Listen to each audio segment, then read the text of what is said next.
Tere, mina olen Sten ja ma näitan teile, kuidas muuta lehekülje veeriseid Microsoft Office Word 2013 programmis. Teeme kõigepealt selgeks, mis on veeris. Kui me räägime tekstitöötlusest, siis veeris tähistab lehekülje trükivaba äärt. Täpselt nii on ka kirjas eesti keele seletavas sõnaraamatus.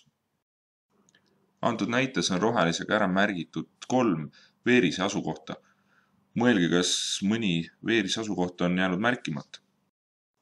Selleks, et me saaksime veerised oma soovide järgi paika sättida, tuleks leida üles nupp nimega küljendus.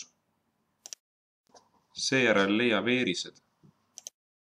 Pärast seda vali kohandatud veerised.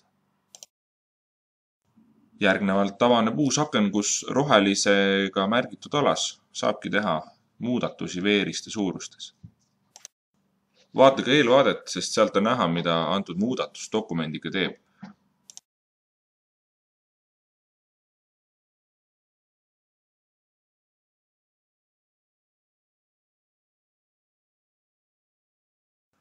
Selleks, et muudatused kinnitada, tuleb vajutada lihtsalt OK nuppu. Selles videos õppisid muutma lehekülje veeriseid.